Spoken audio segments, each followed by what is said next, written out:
पहले अपने शिव गुरु के चरणों में प्रणाम करती हूँ, मैया पार्वती के चरणों में प्रणाम करती हूँ, लीलम दीदी हरेंद्र भैया के चरणों में प्रणाम करती हूँ, सभी गुरु भाई गुरु बहन के चरणों में प्रणाम करती हूँ, माता पिता के चरणों में प्रणाम करती हूँ। मेरे प्रणाम को स्वीकार कीजिए। गुरु भाई गुरु बहना, एक कथा सुनाने जा रही हूँ। कृपा करके कथा को ध्यान से सुनिएगा। ध्यान से सुनने से ज्ञान मिलता है। आधी अधूरी कथा नहीं सुनना चाहिए, क्योंकि शिव गुरु का अपमान होता है।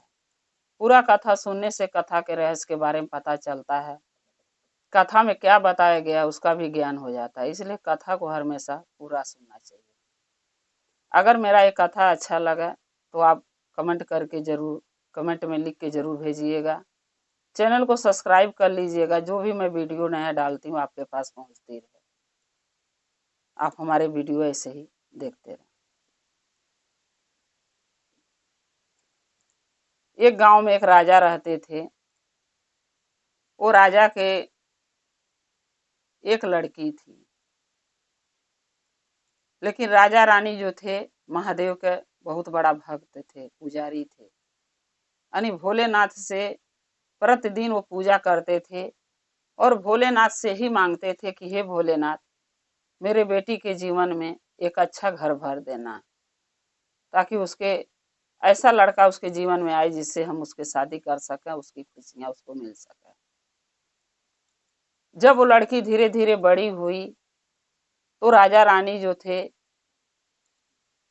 लड़की के चिंता लगा होने, सभी माँ बाप के होते हैं चिंता कि हमारी लड़की सयान हो गई है, उसकी शादी ब्याह करना है, लड़का सयान हो गया, शादी करना है। वैसे ही राजा रानी को चिंता होता था कि मेरी बेटी सयान हो गई है और उसके लिए घर भर ढूंढना है। राजा बहुत घर भर ढूंढने की कोशिश लगे करने, लेकिन जहां भी जाते थे उनके मन पसंद लायक घर भर नहीं मिलता था। जो भी राजा के घर जाते थे राजकुमार के देखने, वो राजकुमार में कोई न कोई उनको लेकिन नहीं दिखता था। ये बात सोच के राजा और रानी दोनों बहुत परेशान रहते थे कि मैं कैसे अपनी लड़की की शादी कहाँ करूं, क्योंकि घर भर तो ढंग का मिल नहीं रहा है। फिर वो अपनी हिम्मत फिर भी नहीं हारे। राजा ने घर भर ढूंढना बंद नहीं किया, ढूंढते ही रहे कि चलो एक न एक दिन महादेव की कृपा से कोई ऐसा परिवार जरूर मिलेगा जो मेरी बेटी के लायक होगा। एक दिन क्या हुआ कि राजा की लड़की वन में गई शिकार के लिए, घूमने के लिए। वहां वो क्या देखी कि एक खूबसूरत सा लड़का, जैसे राजा की लड़की सुंदर थी वैसे खूबसूरत सा एक लड़का रास्ता पकड़ के आ रहा था। अब वो उस लड़के को देखी, लड़का उसको देखा, दोनों आपस में जो है एक दूसरे पर मोहित हो गए। अब उसके बाद वो लड़की को, राजा के लड़की को ये नहीं पता था ये लड़का किसका है, और राजा की लड़की थी, जो लड़का था उसको ये नहीं पता था ये किसकी लड़की है। फिर भी आपस में दोनों एक दूसरे के पसंद लगे करने। ऐसे वो रोज लड़की जाने लगी और रोज लड़का वो आने लगा, एक दूसरे से मिलते थे। मिलते मिलते जब कुछ दिन, हफ्ता 10 दिन हुआ, तो एक दिन राजा घर भर ढूंढने गए थे। बहुत मुश्किल से एक परिवार मिला था। राजा आए थे और घर पे आके रानी से बात कर रहे थे, तो बोले राजा की लड़की आई। तब वो बात जब सुनी शादी का, तब वो कहने लगी अपने पिताजी से कि पिताजी आप मेरे शादी की चिंता मत कीजिए। राजा बोले क्यों, हर बाप को चिंता होती है बेटी के शादी का। तब वो लड़की बोली राजा के कि नहीं पिताजी, मैं अपने लिए वर ढूंढ ली हूँ, मैं उसी से शादी करूंगी। अब राजा रानी पूछने लगे बेटी वो लड़का कौन है, उसके माँ बाप कौन है, उसका परिवार कौन है, उसका घर कहाँ है, वो रहता कहाँ है, यानी सब चीज पूछने लगे। तब लड़की बोली कि पिताजी ये तो मैं नहीं जानती हूँ, वो लड़का किसका है, उसका घर कहाँ है, मकान कहाँ है, कहाँ का रहने वाला है, किसका बेटा है, ये मैं नहीं जानती हूँ। बस मैं इतना जानती हूँ को लड़का भी मुझे पसंद करता, मैं भी उसे पसंद करती हूँ, मैं उसी से शादी करूंगी। क्योंकि लड़की जो थी ये तो कुंवारी थी, लेकिन लड़का जो था वो एक संत का लड़का था, महात्मा का लड़का था, लेकिन वो शादीशुदा था। उसके पत्नी थी, 2 बूढ़े माँ बाप थे और 2 बच्चे थे। लेकिन वो लड़का अपनी बीवी के ये बात सच्चाई यानी वो राजा की लड़की से नहीं बताया। अब राजा ने सोचा कि चलो जब लड़की पसंद कर ली है, शादी उसी से करना चाहती है, तो मैं शादी कर देता हूँ उसी से। राजा ने बोला ठीक है, उस लड़के को बुलाओ, मैं उससे मिलना चाहता हूँ। वो लड़की जो है राजा के उस लड़के को बुलाई, बोली मेरे पिताजी तुम्हें राजमहल में बुलाए हैं, मिलना चाहते हैं। वो लड़का आया। राजा रानी ने उससे पूछा कि बेटा तुम्हारा घर कहाँ है, तुम कहाँ के रहने वाले हो, तुम्हारे माँ बाप हैं, तुम्हारे परिवार में कौन कौन है। सब कोई माँ बाप को चिंता होता अपनी बेटी के, जिससे शादी करते हैं वो तो पूछना ही है उनको। वो भी लगे पूछने, तो वो लड़का झूठ बोल दिया। बोला कि हमारे पास देखिए घर नहीं है, बाढ़ में बह गया, मेरे पास कुछ नहीं है, माँ बाप भी नहीं है, न मेरा शादी हुआ न मेरा कोई परिवार है। मैं अकेला हूँ, जिंदगी में कमाता हूँ खाता हूँ और जहाँ मिलता ठिकाना वहां रह लेता हूँ। अब राजा को बहुत चिंता हुआ कि मेरी बेटी ऐसे लड़के से शादी करना चाहती है। मैं सोचा कोई राजकुमार ढूंढी होगी, राजकुमार होगा, किसी देश का राजा होगा, लेकिन नहीं, मेरी लड़की तो ऐसे लड़का शादी करना चाहती है जिसके पास न अपना घर है, न द्वार है, न परिवार है, न रहने का ठिकाना, न खाने का भोजन है। उसके साथ मेरी लड़की कैसे रहेगी। फिर राजा ने अपनी लड़की को बहुत समझाया, लेकिन लड़की नहीं मानी, बोली नहीं, हम शादी करेंगे तो उसी से। राजा बोलने लगे वो लड़का गरीब है, उसके पास कुछ नहीं है, न घर है न परिवार है, तुम्हें कहाँ ले जाके रखेगा। लड़की बोली जहां वो रहेगा वहीं मैं रह लूंगी, क्योंकि उसके प्यार के जाल में जो फंस गई थी, उसको अच्छा बुरे का तो पहचान दिख नहीं रहा था, क्या अच्छा है क्या बुरा। अब राजा सोचने लगे कि ठीक है, अगर शादी नहीं करूंगा तो हो सकता दोनों ये कहीं चल भी जाएंगे, हमारा नगर देश छोड़ के।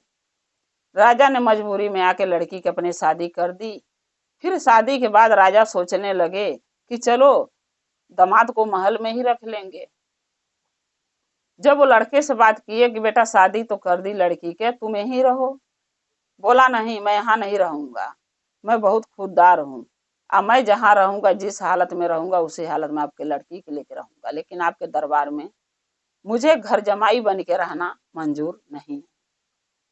राजा बोले ठीक है, नहीं रहना चाहते हो, लेकिन तुम्हारे लिए मैं कुछ कर तो सकता हूँ।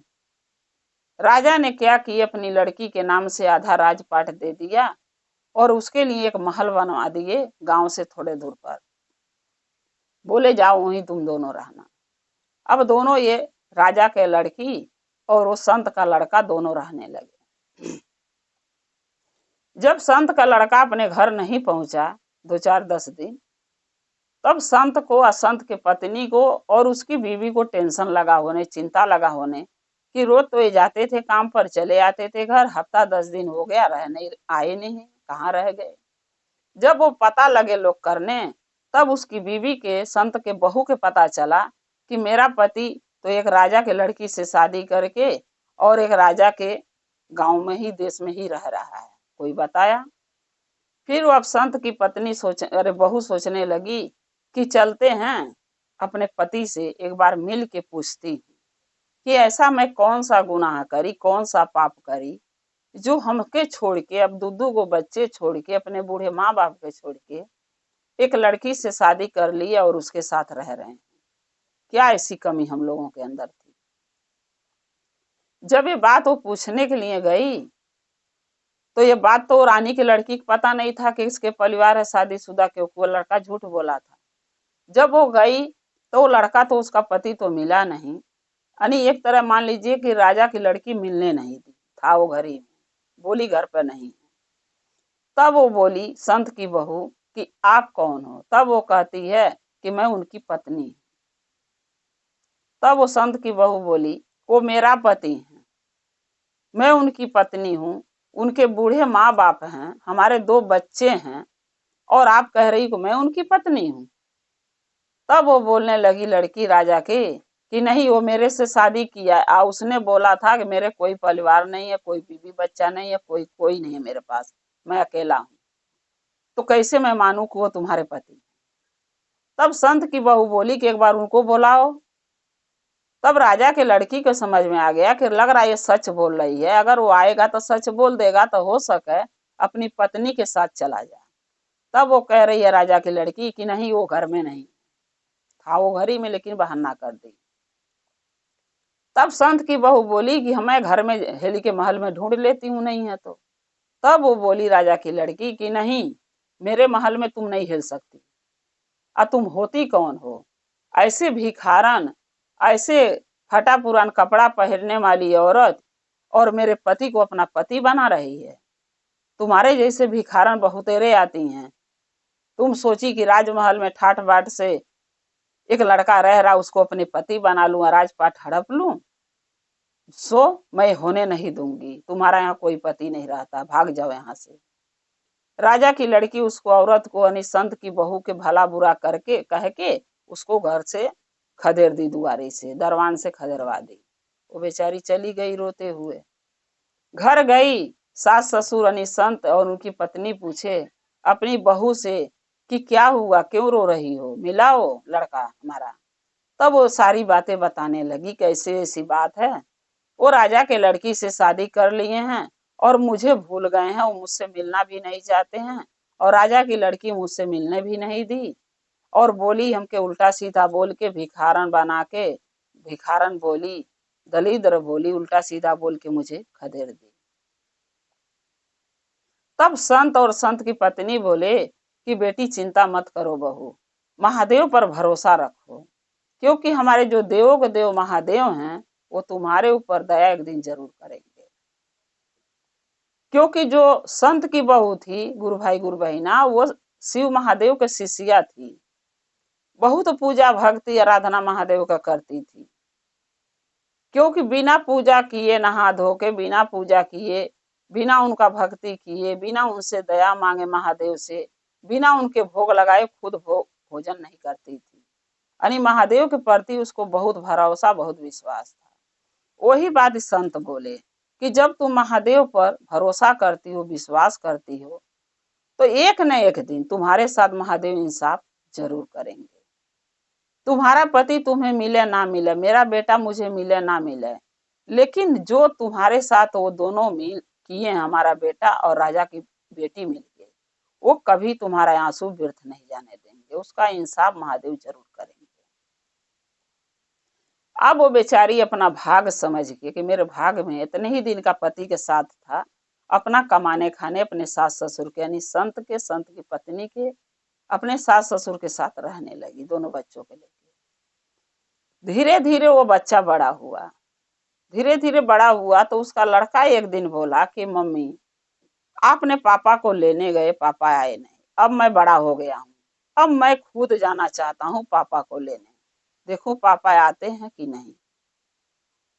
जब वो गया राजा के महल पे, यानी राजा के लड़की के महल पे, तब फिर अपने बाप को जब आवाज लगाया तो उसका बाप फिर नहीं निकला, क्योंकि तो जो का गुलाम बना पड़ा था, वो तो जो राजा की लड़की कहती थी वही करता था। उसको तो ये भी नहीं पता था कि मेरे बच्चे, मेरे बीवी किस हालत में है। फिर वो क्या किया, नहीं आया। फिर राजा की लड़की निकली, फिर बोलने लगी कि तुम कौन हो, क्यों दुआरी पर हल्ला शोर मचा रहे हो। तब वो लड़का बोला, संत के जो पोता था वो बोला, मेरे पापा को बुलाइए, मैं अपने पापा से मिलने आया हूँ। तब वो कह रही है कि तुम्हारा कोई पापा यहाँ नहीं रहता है, वो मेरा पति है और अभी वो घर में नहीं है। फिर झूठ बोली। फिर उस लड़के को अंदर भी नहीं घुसने दी।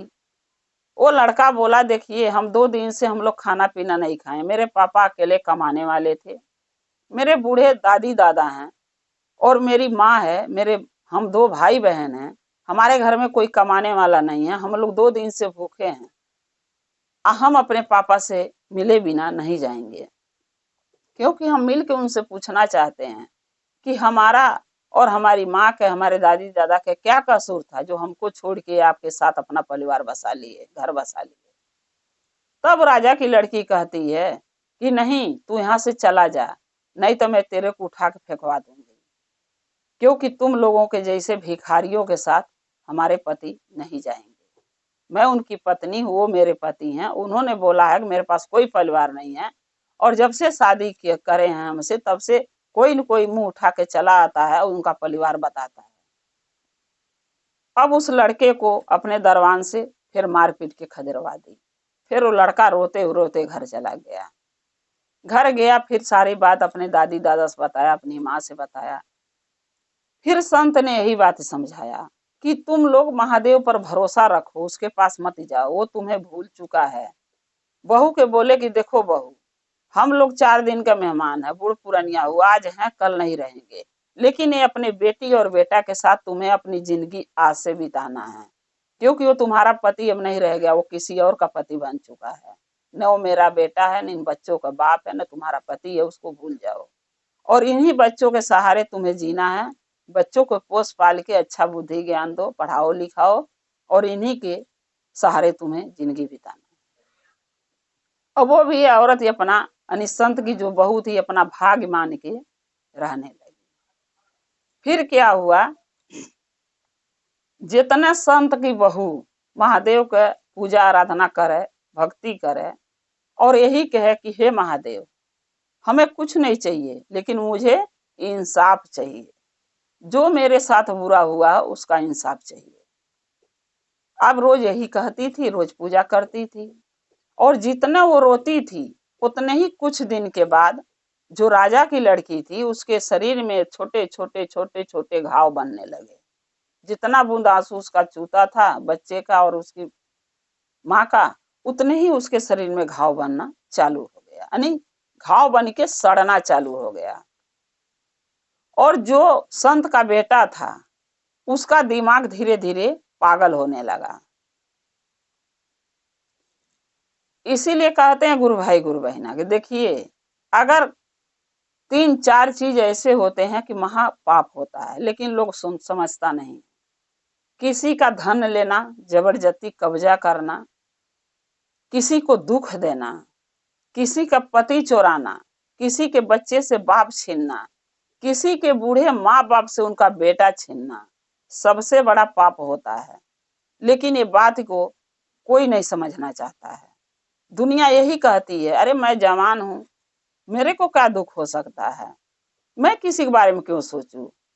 लेकिन भगवान के नजर से कोई नहीं बच पाता। महादेव के नजर से वो सब पर नजर रखते हैं, कौन अच्छा कर रहा, कौन बुरा कर रहा, कौन पाप कर रहा, कौन धर्म कर रहा है, कौन अन्याय कर रहा, कौन न्याय कर रहा, सबके पर वो नजर रखते हैं।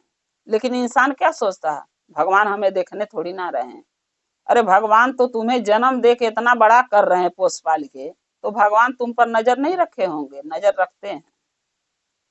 अब जब उसके पाप का घड़ा भरने लगा तो वो जो राजा की लड़की थी उसका शरीर दाने फोड़े बन बन के सड़ने लगे, और जो उसका पति था संत का बेटा वो भी पागल हो गया, यानी उनका भविष्य सब चौपट देखिए होने लगा। उसके बाद जो है धीरे धीरे वो राजा की लड़की, क्योंकि बहुत बड़ा गुनाह होता है, पाप होता है किसी के पति के छीनना, किसी के सुहाग के अपना सुहाग बनाना, तो पाप तो दोनों बराबर किए थे। लेकिन वो कहते हैं ना कि अगर कुछ लोग होते अपनी गलती मान जाते हैं तो भगवान उसको क्षमा कर देते। लेकिन वो राजा की लड़की जब जान गई कि इसका हमारा पति उसका पति है, संत के बहू का, उसके बच्चे इसके बच्चे हैं, तब भी उसको सुधर जाना चाहिए था, लेकिन जबरदस्ती बतियाई। इस कारण से उसको महादेव सजाए दिए। कुछ दिन में क्या हुआ कि पति तो पागल होके कहीं चला गया, क्योंकि उसका दिमाग काम नहीं कर रहा था। राजा की जो लड़की थी जब इसका शरीर में घाव बन बन के सड़ने लगा तो कुछ दिन के बाद ये मर गई। जब मर गई तब भगवान महादेव के जब दरबार में उसका आत्मा गया तो वहां जाके भगवान जब देखे तो उनको सोचने लगे कि ये लड़की राजा है, लेकिन इतना पाप इतना बुरा कर्म ये करी है कि इसको अच्छे जोनी में तो जन्म दे नहीं सकते। उसको क्या किए, कुतिया का जन्म दे दिए, राजा के लड़की को कुतिया के जन्म दे दिए। जब वो कुतिया के जन्म पाई तब वो क्या करी कि धरती पर जन्म ली। धरती पर जन्म लेके घरे घरे घूम घूम के लगी खाने के लिए घूमने भटकने, कुत्ते को तो काम होता है दुआरी दुआरी भटकना, क्योंकि कोई देगा तो खाएगा, नहीं देगा तो नहीं पाएगा।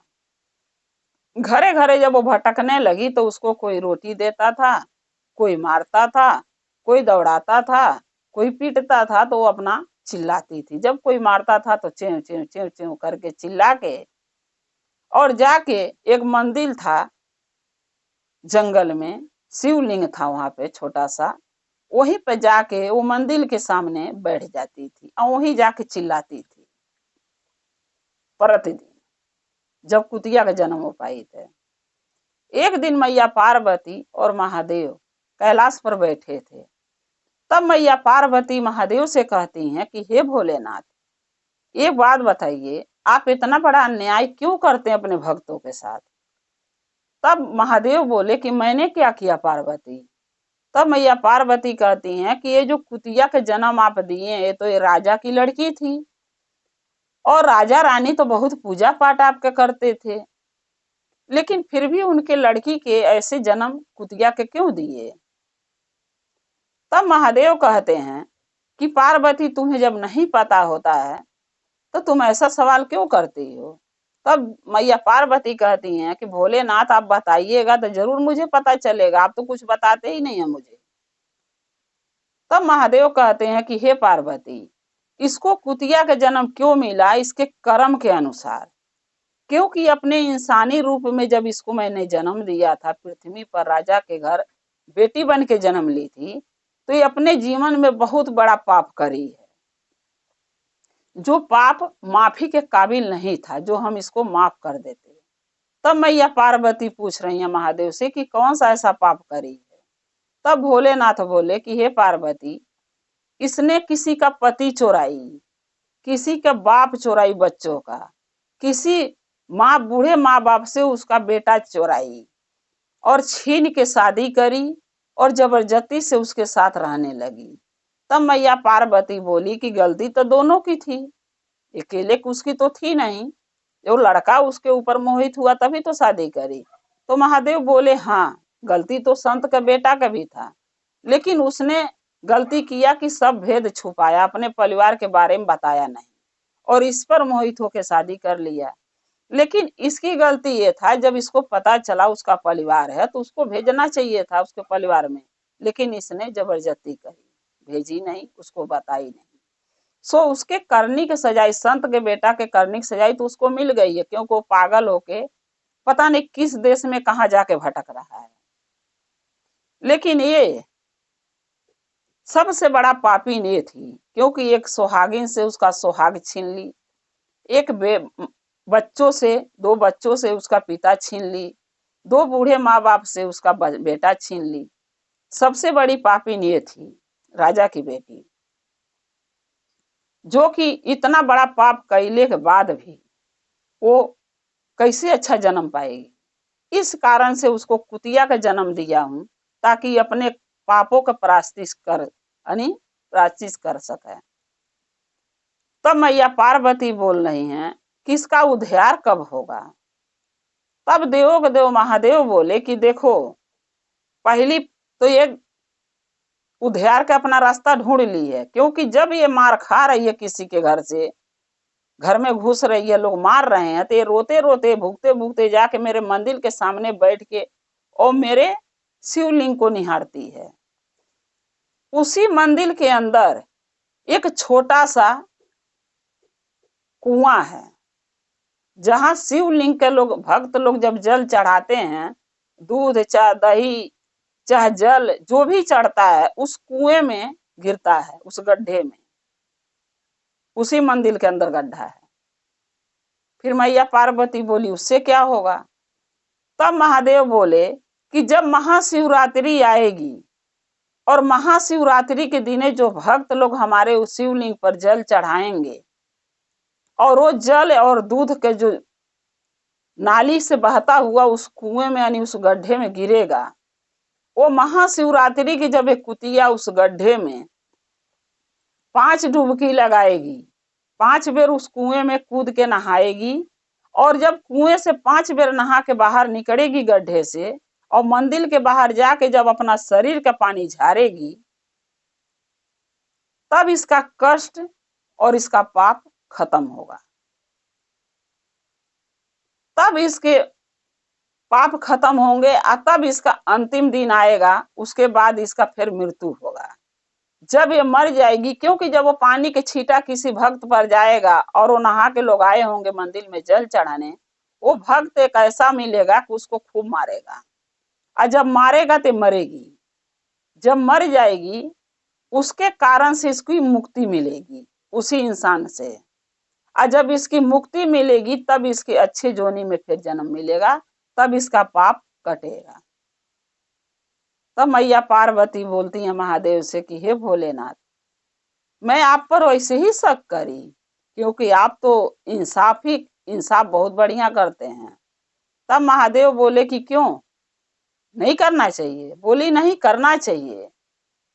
तब महादेव बोले कि ये बताओ, वो संत की जो बहू है वो हमारी शिष्या है, हमारे शिष्या के कोई आंख में आंसू दे, उसको दुख दे, कष्ट दे, तकलीफ पहुंचाए, दर्द पहुंचाए, और हम उसके साथ इंसाफ भी ना करें। तब मैया पार्वती बोलती हैं कि हे भोलेनाथ, हमें क्षमा कर दीजिए, हम ऐसे ही आप पर शक कर लेते हैं, क्या करें, आपके जैसे मेरे पास जो सोच समझ ज्ञान नहीं है। तब भोलेनाथ कहते हैं, अरे पार्वती, तुम्हारे पास सब ज्ञान है, तुम सब जानती हो, बस तुम्हें जानना होता है हमारे मुंह से कि हम कुछ तुम्हें बताऊं। तब मैया पार्वती कहती हैं, सही बताया बात है भोलेनाथ, मैं यही जानना चाहती हूँ, कोई भी बात होता है कि आपसे मुंह से मैं सुनना चाहती हूँ। तो गुरु भाई गुरु बहना ये बताइए कि कोई भी इंसान जब इंसानी रूप में रहता है तो अपना अच्छा बुरा नहीं सोचता है, उसको एक ही सोच रहता है, बुरा करना है तो करना है, सो इंसान करने लगता है। लेकिन वो व्यक्ति ये भूल जाता है कि हम बुरा कर रहे हैं तो बुरा कर्म का भागी एक दिन तो हमको बनना ही है, तो हम बुरा क्यों करें। लेकिन लोग क्या कहता, भगवान देखता थोड़ी ना है, भगवान सब देखते हैं, महादेव हमारे सब देखते हैं, सब पर नजर घुमाते रहते हैं 24 घंटा, कौन भक्त कैसा है, कौन भक्त कैसा है, कौन अच्छा कर रहा, कौन बुरा कर रहा। इसीलिए कहते हैं कि कर्म कर बंदे, बुरा कर्म मत कर, अच्छा कर्म कर, भगवान के नजर से कभी बच नहीं पाएगा। इसलिए भगवान के नजरों से कोई नहीं बच सकता है, चाहे वो इंसान हो, चाहे वो अच्छा हो, चाहे बुरा हो, कैसा भी हो, लेकिन भगवान की नजर सब पर रहती है। गुरु भाई गुरु बहना, ये चर्चा अपने शिव गुरु के चरणों में रखते हुए मैं यही कह रही हूँ कि अगर मेरा ये कथा आपको अच्छा लगा कमेंट में लिख के जरूर भेजिएगा, चैनल को सब्सक्राइब कर लीजिए कि जो भी मैं वीडियो नया डालती हूँ आपके पास पहुंचती रहे। आप हमारे वीडियो ऐसे ही देखते रहें, आप हमारे वीडियो के अपना प्यार ऐसे ही देते रहें, और हमारा और आपका रिश्ता शिव परिवार से ऐसे ही जुड़ा रहे। हर हर महादेव, घर घर महादेव। महादेव की दया और कृपा आप लोग पर सदा बनी रहे, शिव गुरु सदा आप लोग के साथ रहे। जय शिव गुरु महादेव। पहले अपने शिव गुरु के चरणों पर प्रणाम करती, मैया पार्वती के चरणों पर प्रणाम करती हूँ, लीलम दीदी हरेंद्र भैया के चरणों पर प्रणाम करती, सभी गुरु भाई गुरु बहन के चरणों पर प्रणाम करती, मेरे प्रणाम को स्वीकार कीजिए। गुरु भाई गुरु बहना, एक कथा सुनाने जा रही, कृपा करके कथा को ध्यान से सुनिएगा। ध्यान से सुनने से ज्ञान मिलता, आधी अधूरी कथा नहीं सुनना चाहिए, क्योंकि शिव गुरु का अपमान होता है। पूरा कथा सुनने से कथा के रहस्य के बारे में पता चलता है, और कथा में क्या समझाया गया, क्या बताया गया, इसका भी ज्ञान मिल जाता है। इसलिए कथा को हमेशा पूरा सुनना चाहिए ताकि ज्ञान मिल जाए। अगर मेरा ये कथा आपको अच्छा लगा तो कमेंट में लिख के जरूर भेजिएगा, चैनल को सब्सक्राइब कर लीजिए, जो भी मैं वीडियो नया डालती हूँ आपके पास पहुंचती रहे, आप हमारे वीडियो के ऐसे ही देखते रहें, अपना प्यार देते रहें। एक रोज जमराज ने अपने दूत को भेजा, बोला दूत को कि पृथ्वी पर जाओ, एक औरत की मृत्यु हो गई है, उसके आत्मा को ले आओ निकाल के। दूत ने जमराज की बात सुन के पृथ्वी पर आ गया, और जब पृथ्वी पर आके उस औरत के घरे वो दूत गया जो औरत की मृत्यु हो गई थी, तो जब दूत गया उसके प्राण को लेने के लिए, तब देखा दूत ने क्या कि उसके दो छोटी छोटी बेटियां हैं जो कि पृथ्वी पर, धरती पर अपनी माँ के पास बैठ के रो रही हैं। उनके आसपास कोई नहीं था जिस जिस जिसके वजह से वो किसी के साथ रह सकती थी। दूत ने देखा कि कोई न सग न संबंधी न कोई पड़ोसी न कोई नात रिश्तेदार है, और दूत को दोनों बेटियों लड़कियों के रोते हुए देख के बहुत दया आई। दूत ने सोच लिया कि इस लड़कियों के माँ को मैं आत्मा को नहीं ले जा सकता, क्योंकि अगर इसके माँ के आत्मा के मैं जमराज के पास ले गया तो ये दोनों लड़कियां बेघर हो जाएंगी, बे माँ बाप की हो जाएंगी, इनको कौन देखेगा। ये बात सोच के दूत ने क्या किया कि वो औरत के आत्मा को वहीं पृथ्वी पर छोड़ दिया, लेके नहीं गया जमराज के पास। जब दूत ने जमराज के पास गया तो जमराज ने दूत से बोले कि क्या हुआ, उसके आत्मा को ले आए। तब दूत ने बोला जमराज से कि हे जमराज जी, हम उसके आत्मा को उस औरत को नहीं ले आ पाए। जमराज ने पूछा क्यों? तब दूत ने बोला कि उसके आत्मा के इसलिए नहीं ले आया कि उसके छोटी छोटी दो बेटियां हैं, जो उसके सग संबंधी नात रिश्तेदार कोई नहीं है। अगर उसके आत्मा को मैं ले आऊंगा तो उस बच्चियों के कौन देखेगा, कौन पोसेगा पालेगा, कौन उनका देखभाल करेगा, वो तो बेघर हो जाएंगी, अनाथ हो जाएंगी, इसलिए नहीं ले आया। और जमराज जी मेरी भी बात मानो तो दोनों बेटियों के उसकी उसकी माँ के आत्मा के मत लाइए, क्योंकि दोनों बेटियां जब बड़ी हो जाएंगी, पोस पाल लेकी बड़ी हो जाएंगी, तब उसके आत्मा के मैं जाके खुद लाऊंगा, आप भेज देना मुझे, अभी छोड़ दो। तब जमराज ने बोला कि हे दूत, तुम बहुत बड़ी गलती किए हो। तब दूत ने बोला कि मैंने क्या गलती किया, दो बच्चियों को उसकी माँ के आत्मा नहीं लाया, ये मेरी गलती है। तब जमराज ने बोले कि हाँ, तुम क्या ये नहीं जानते हो कि जब भी कोई भी व्यक्ति पृथ्वी पर मर जाता है तो उसके आत्मा को हमारा ले आना फर्ज है, और तुमने नहीं ले आया मेरे पास। जो भी इंसान मरता है उसके देवों के देव महादेव उसके बाल बच्चे का पोषण पालन करते हैं, उनके बच्चों के लिए कुछ न कुछ जरूर सोच के रखते हैं। ये काम महादेव का सोचना है, हमारा नहीं है। हमारा काम है जो व्यक्ति मर जाए उसके आत्मा के ले आओ, जो तुमने नहीं ले आया तुम्हें मैं इसका लिए बहुत बड़ा दंड दूंगा। तब वो दूत बोलता है कि हे जमराज जी, अब जो भी दंड देंगे मैं हंसी हंसी स्वीकार कर लूंगा। तब जमराज ने बोलते हैं दूत के कि तेरा यही दंड है कि जो पृथ्वी पर तू जाके अब रहेगा, एक इंसान के जैसे अपना जीवन गुजारेगा। और जब तुम्हें अपनी गलती पर पछतावा होगा, एहसास होगा अपनी गलती के, जब तुम अपनी गलती पर हंसोगे तब तुम हमारे पास आओगे। तब जो दूत था वो बोला ठीक है जमराज जी, मैं पृथ्वी पर अपना दुख भोगने के लिए तैयार हूँ, अपनी गलती भोगने के लिए तैयार हूँ, मैं जाने के तैयार हूँ। तब वो जो दूत था वो धरती पर चला आता, एक आम इंसान बन के दर दर भटकता है, क्योंकि न उसके रहने का ठिकाना है न खाने का ठिकाना। तब उसी टाइम में एक इंसान धरती पर जो कम्बल लेके आता है अपने बच्चों के लिए, वो जब इंसान वो देखता है ये दूत के कि ठंडी में सब भिखारियों के बीच में बैठ के, और जो दूत था वो ठंड से कपा रहा था, ठंड का महीना था, तब जो इंसान था उसको दया आ गई उस दूत पे। तब वो क्या किया, देखा ठंड में तड़प रहा है, दुखी है, परेशान है। तब वो इंसान उस दूत के पास जाता है और दूत से कहता है क्या भाई तुम्हें ठंड लग रही है क्या? दूत ने बोलता है हाँ भैया बहुत ठंड लग रही है मुझे। तब वो आदमी कहता है कि लो मेरे पास कम्बल है, तुम ओढ़ लो। तब दूत ने क्या करता है, उस कम्बल को लेके ओढ़ लेता है। फिर वो आदमी उस दूत से पूछता है कि भाई भूख भी लगी है क्या तुम्हें? तब वो दूत कहता है कि हाँ भैया मुझे भूख भी बहुत जोरों से लगी है, 2 दिन से मैं कुछ खाया नहीं हूँ।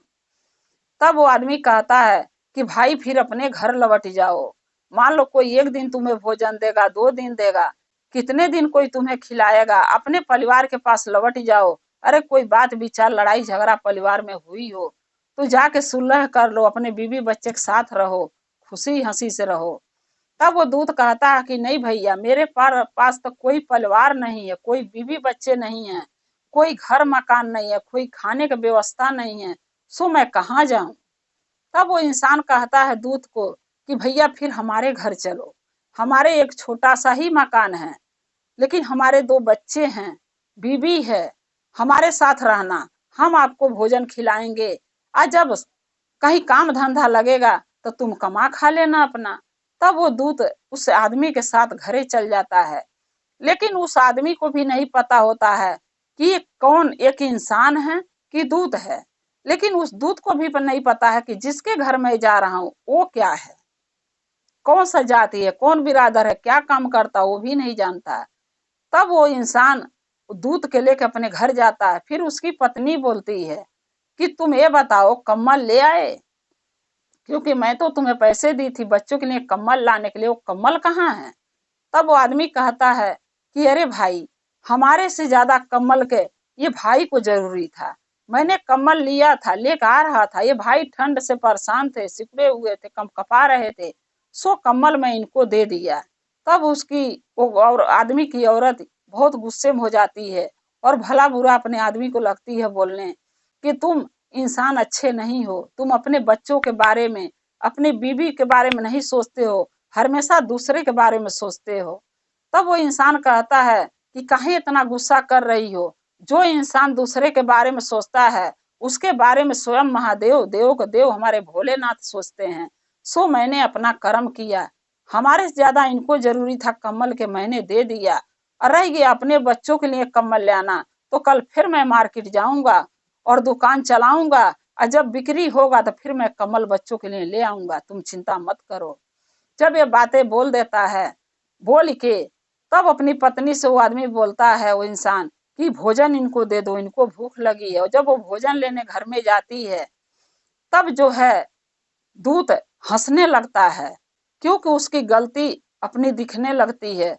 तब अपनी गलती पर वो हंसता है। तब वो आदमी पूछता, भाई हंसे क्यों। तब बोला, भाई मुझसे बहुत बड़ी गलती हुई, अपनी गलती पर मुझे हंसी आया, क्योंकि अगर मैं कोई अच्छा ऐसा काम किया नहीं होता जिसके वजह से मैं तुम्हें मिलता और तुम हमें कम्बल दे देते या तुम्हारी पत्नी तुम्हें बोलती, तो गलती तो मेरी थी, इसलिए जिसकी सजाई मैं भोगने के लिए मैं पृथ्वी पर घूम रहा हूँ। फिर उसकी बीवी खाना लाती है, उस आदमी का भोजन कर लेता है दूत। करने के बाद भोजन फिर दूत सोचने लगता है कि हम ये हमें नहीं लोग जानते हैं कि मैं कौन हूँ, हमें ये लोग जान जाएंगे तो हमें घर में नहीं रहने देंगे, क्योंकि एक दूत को कोई इंसान अपने घर में नहीं रखेगा। जिसके आत्मा को हम निकाल निकाल ले जाते हैं वो इंसान हमके अपने घर में कैसे रहने देगा। और ये लोग ये भी नहीं जानते हैं कि अगर जो रोटी हमके भोजन ये लोग कराए हैं उस भोजन की कीमत हम अच्छाई से ईमानदारी से इनको दूंगा और इनके एक दिन बहुत अमीर इंसान बना दूंगा, ताकि इनका सारा दुख जो हमारे वजह से इनके बच्चों के कम्बल छीन गया, कष्ट हुआ, वो सब हम पूरा कर देंगे। ये सोच के वो दूत कहता है वो इंसान से कि भैया मेरे को कहीं काम लगा दो छोटा मोटा, ताकि मैं कमाऊंगा तो आपका भी हम खुराकी देते रहेंगे, कमरे किराए देते रहेंगे, तो आपका भी घर परिवार चलता रहेगा। तब वो आदमी कहता है कि भैया आप नहीं जानते हो मैं कौन हूँ, कौन बिरादर हूँ। तब वो दूत कहता है, भैया बताओगे तो जरूर जानूंगा। तब वो कहता है कि मैं एक मोची हूँ, मेरा काम है चमड़ा लाता हूँ, जूता चप्पल बनाता हूँ और बना के बेचता हूँ। सो हमारे पास जब तक आपके नौकरी कहीं नहीं काम मिल जाता अच्छा, तब तक आप हमारे दुकान में ही काम कर लो, जब अच्छा कहीं काम मिल जाएगा तो आप कर सकते हो। तब वो दूत बोलता है कि ठीक है भैया, जब तक कहीं काम नहीं मिलता मैं आप ही के पास काम करूंगा, आप ही की दुकान में रहूंगा, आप ही की सहायता करूंगा। फिर वो दूत और वो मोची दोनों दुकान में अपना जूता चप्पल बना के बेचने लगते हैं। जब जूता चप्पल वो दूत जो था एक से एक जूता बनाने लगा, जो मोची कभी बना नहीं पाता था जूता डिजाइन से अच्छा से, वो जूता एक से एक वो दूत बनाने लगा, क्योंकि वो तो दूत था, उसके पास तो सभी ज्ञान था। तो वो सब कुछ पूरा अच्छा से जूता सिले पर चप्पल बनाता था। अब करते करते जब अच्छा जूता चप्पल सबको इंसानों के मिलने लगा, तो जो दुकानों में लोग जूता लेने जाते थे, किसी दूसरे मोची के पास जाते थे, वो सभी लोग पूरे गांव के लोग इस मोची के पास जूता चप्पल आके लेने लगे, क्योंकि इसका दुकान का नाम बढ़ गया, दुकान बड़ी हो गई। मोची के पास वो धन दौलत रुपया पैसा जो कमी था, वो जूता वो दूत ने बना बना के उसको मोची को इतना अमीर कर दिया कि खूब दुकान चलने लगा, खूब मोची कमाने लगा। मोची एक अमीर इंसान बन गया वो दूध के वजह से। फिर एक दिन क्या हुआ कि ये बात, उसी गांव में एक राजा रहते थे, वो राजा को पता चल गया कि हाँ, मोची की दुकान पर कोई इंसान आया है और एक नंबर का जूता बनाता है और पूरे गांव का लोग जूता वहीं से खरीद के पहनते हैं। तब राजा अपने मंत्री को कहते हैं कि हे मंत्री, मैं बहुत बढ़िया चमड़ा कीन के लाया हूँ और इस चमड़े के ले जाके उस मोची के दुकान पर देना जहाँ एक आदमी आया है और बहुत अच्छा जूता बनाता है। तब मंत्री वो चमड़ा जूते का लेके और मोची के पास जाता है। दुकान पे मोची तो नहीं मिलता है, वो दूत मिलता है। तब वो दूत से कहता है, भैया मोची कहाँ गए हैं? तब वो दूत बोलता है कि भैया मोची मार्केट गए हैं, कुछ सामान जूते में कमी था, लाने गए हैं, जिसके वजह से जूता चप्पल हम लोग बनाएंगे। तब वो मंत्री कहता है कि राजा ने चमड़ा दिया है और बहुत महंगा, बहुत कीमती चमड़ा है ये, इसका जूता बनाना है, क्या तुम बना दोगे राजा के लिए जूता? तब दूत बोलता है कि हाँ भैया, मैं राजा के लिए जूता बना दूंगा, आप चमड़े धर के चले जाओ। तब वो जो मंत्री है चमड़ा धर के चला जाता है और जो दूत है वो जूता बनाने की जगह स्लीपर बना देता, यानी चप्पल बना देता वो चमड़े का। इतने बेर में जब मोची दुकान से, मार्केट से आता है, तब मोची दे पूछता है कि किसका चमड़ा था जो स्लीपर बनाए हो, कौन मर गया गांव में?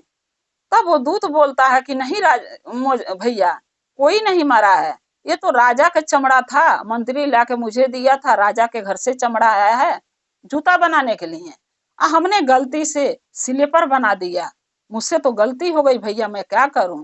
तब मोची बोलता है दूत को कि राजा साहब तुम्हें बहुत बड़ा दंड देंगे, तुम्हें बहुत बड़ा सजाई देंगे, क्योंकि हमारे गांव में जब भी जूता, स्लीपर और चप्पल कब बनता है? जब कोई मरता है, नहीं तो सभी लोग जूता पहनते हैं, कोई चप्पल नहीं पहनता है, और तुम तो राजा के जीते जी मार दिए, ये बात राजा सुनेंगे, तुम्हें बहुत बड़ा सजाई देंगे। तब वो दूत कहता है मोची से कि भैया कोई बात नहीं, अब तो मुझसे गलती हो गई है, जो सजाई राजा साहब देंगे सो मैं भोग लूंगा। इतना में फिर देखता क्या है कि बहुत जल्दी जल्दी में मंत्री राजा के आ रहा भाग के। तब मंत्री दुकान पर मोची के आके मोची से बोलता है और वो दूत से कि भैया जो मैं कल चमड़ा दे के गया था जूता बनाने के, उसका स्लीपर बनाना है, जूता नहीं बनाना है। तब मोची बोलता है क्यों भैया, राजा साहब तो जूते पहनते हैं और स्लीपर चप्पल तो जब बनता है जब किसी की मृत्यु होती है गांव में। तब वो मंत्री कहता है कि राजा साहब ये दुनिया में अब नहीं रहे, वो मर चुके हैं। जब इतनी बात वो दूत सुनता है तो दूत हंसने लगता है। फिर वो मोची कहता है कि अब क्यों हंसे? तब वो दूत बोलता है कि मुझसे दूसरी गलती हुई है, इसलिए अपनी गलती पर मुझे हंसी छूटी है, क्योंकि अगर भूल से मैं राजा के जूता बना दिया होता, स्लीपर नहीं बनाया होता, तो आज राजा की जिंदगी बची होती, हमारे कारण से राजा की मृत्यु हो गई स्लीपर बनाने की वजह से, इसलिए मुझे अपनी गलती पर हंसी आई है। इसके बाद क्या होता है कि जो मंत्री राजा का है वो स्लीपर लेके चला जाता है, क्योंकि अंतिम संस्कार राजा का करना होता है, वो चला जाता है। फिर दोनों मोची और दूत अपना कार्य फिर दुकान में करने लगते हैं। फिर कुछ देर के बाद एक औरत उसी दुकान में आती है। वो औरत कहती है भैया, 2 बेटियों के साथ आती है। तब वो औरत कहती है दूत से कि भैया मेरे दोनों लड़कियों के लिए जूता बना देना और बढ़िया डिजाइनदार जूता बनाना, स्कूल के लिए चाहिए, मेरी बेटियां स्कूल जाती हैं। तब वो दूत और मोची दोनों बोलते हैं ठीक है बहन, जूता बन जाएगा, 2 दिन के बाद आके ले जाना। तब तक वो दूत की औरत वो दोनों बच्चियों पर पड़ जाती है। तब वो दूत सोचने लगता है कि दोनों लड़कियों को तो मैं कहीं न कहीं देखा था। तब याद उसको आता है कि ये दोनों लड़कियां तो उसी माँ की हैं जिसकी माँ मर गई थी, और जमराज उसका आत्मा लेने के लिए मुझे भेजे थे, जिसका आत्मा मैं दोनों बच्चियों के सोच के नहीं ले गया कि अगर इसका आत्मा मैं ले जाऊंगा इसकी माँ मर जाएगी तो दोनों बेटियों के कौन देखेगा।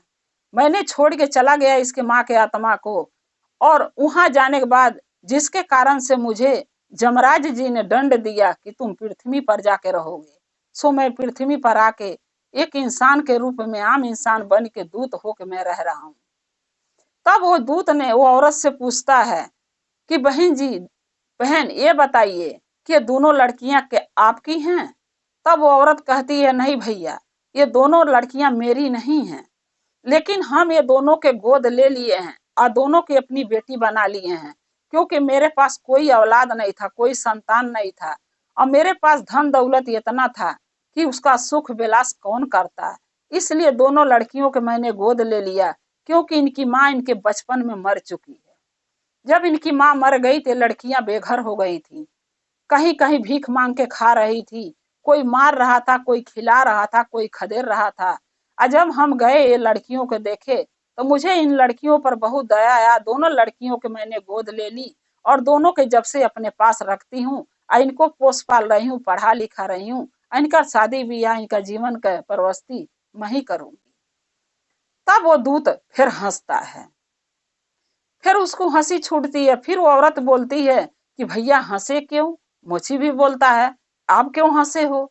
तब वो दूत कहता है कि आप हमें नहीं जानते हो कि हम कौन हैं। तब मोची कहता है कि सही बात ही है, तुम इतना दिन से मेरे साथ रह रहे हो, लेकिन मैं तुमसे इतना बार पूछा कि तुम अपने बारे में बताओ, तुम कभी नहीं बताए। अब तो बता दो कि तुम कौन हो। तब वो दूत कहता है कि भैया अगर मेरी सच्चाई जान जाओगे तो मुझे यहाँ रहने नहीं दोगे, खदेड़ दोगे। तब वो मोची कहता है कि नहीं भैया, इतना इंसानियत तो मेरे अंदर है, आप कोई भी हो, मगर एक इंसानियत के नाव पर हम आपको रखा हूँ। ये सोच के नहीं रखा हूँ अपने पास कि आप हो कौन, किस जात के हो, क्या कार्य करते हो, क्या थे, क्या हो, ये नहीं जानना चाहता हूँ। एक इंसानियत के लिए मैं आपके अपने पास रखा हूँ, आपका सहायता किया था। तब वो दूत बोलता है उस औरत से और उस मोची से भी कि मैं एक जमराज का दूत हूँ, जिसका काम है लोगों के मरने के बाद उनका आत्मा को ले जाना। तब वो मोची कहता है, भैया जब तुम अपने आत्मा को लोगों के ले जाते हो तो मेरे पास क्यों आए, मेरे से क्यों मिले? तब वो दूत सारी कहानी अपना बताता है और उस औरत को भी बोलता है कि बहन, जब ये दोनों लड़कियों की माँ मर गई थी तो जमराज ने मुझे पृथ्वी पर भेजा उसका आत्मा के ले जाने के लिए। जब मैं उसका प्राण को लेने आया उस औरत को, तो देखा दोनों बेटियों अपनी माँ के पास बैठ के रो रही थी, इसकी माँ मर चुकी थी। लेकिन इनके आसपास कोई नात रिश्तेदार, कोई सगे संबंधी, कोई भाई पर्दा कोई नहीं था जो इनका सहायता करता। इनके ऊपर मुझे दया आ गई और मैं इनके माँ के आत्मा को नहीं ले गया, छोड़ के चला गया। जब ये सोच के कि जब ये लड़कियां बड़ी हो जाएंगी तब इनकी माँ के हम आत्मा को ले जाएंगे, मरेगी तो। और यही कारण है जो मैं वहां गया जब जमराज के पास, जमराज ने पूछा, सारी बातें जब बता दिया कि ये कारण से उसके आत्मा को नहीं ले आया हूँ, तब जमराज ने मुझे दंड दिया और सजाई सुनाई कि तुम आज से पृथ्वी लोक पर रहोगे। जब तुम्हें अपनी गलती पर हंसी आएगी, पछतावा होगा, तब तुम हमारे पास आना। आज मुझे अपनी गलती पर बहुत पछतावा हो रहा, बहुत अफसोस हो रहा है, क्योंकि मैं गलत था।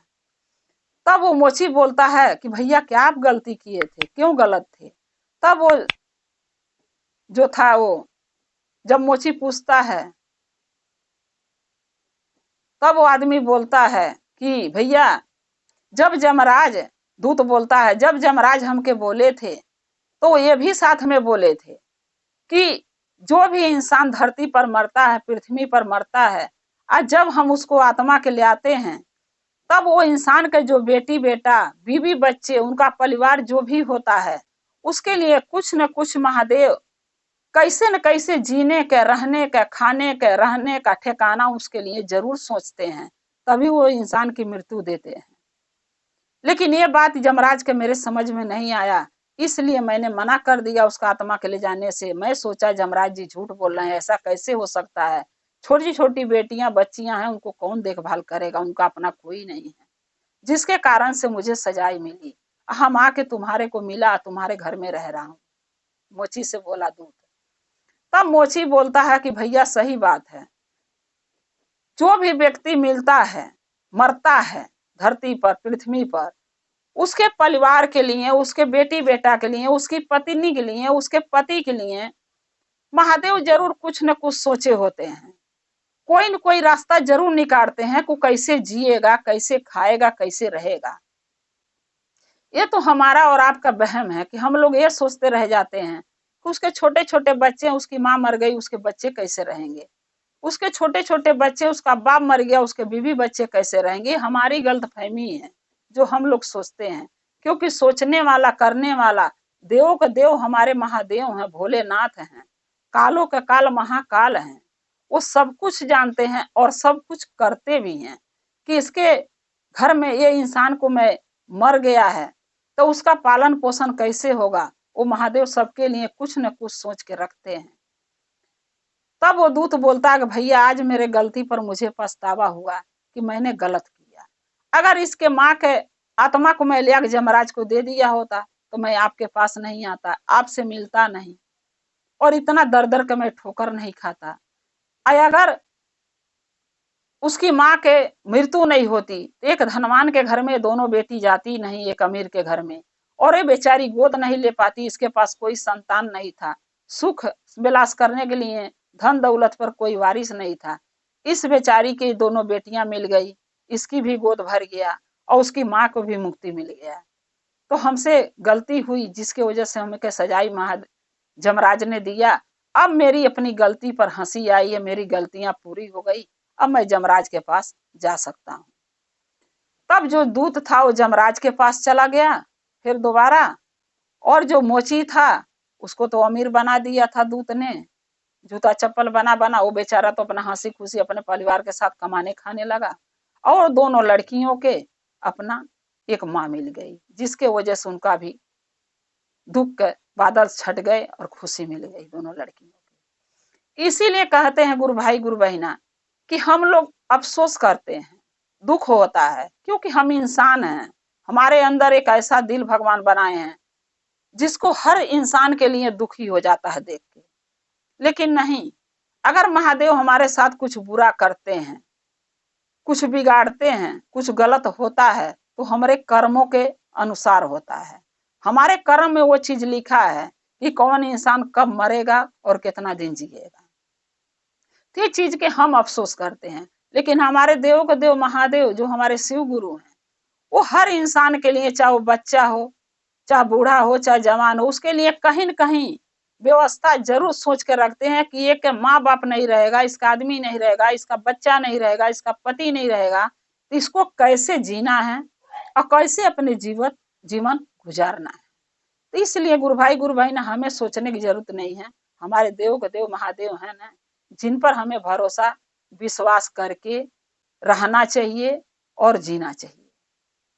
गुरु भाई गुरु बहना, अगर मेरा एक कथा अच्छा लगा गुरु के चरणों में रखते हुए, एक कथा गुरु के चरणों में अपने रख रही हूँ, आपसे ये कह रही हूँ कि अगर एक कथा मेरा आपको अच्छा लगा तो कमेंट में लिख के जरूर भेजिएगा, चैनल को सब्सक्राइब कर लीजिए, जो भी मैं वीडियो डालती हूँ आपके पास पहुंचती रहे, आप हमारे वीडियो ऐसे ही देखते रहें। अगर हमारे चैनल पर आप नए हैं तो चैनल को सब्सक्राइब जरूर कर लीजिएगा ताकि हमारे वीडियो आप देखते रहें। जैसे हमारे वीडियो का आप प्यार देते हैं ऐसे देती रहिएगा, और हमारा और आपका परिवार शिव परिवार से ऐसे ही रिश्ता जुड़ा रहे। हर हर महादेव, घर घर महादेव, महादेव की दया और कृपा आप लोग पर सदा बना रहे। शिव गुरु सदा आप लोग के साथ रहे। जय शिव गुरु महादेव।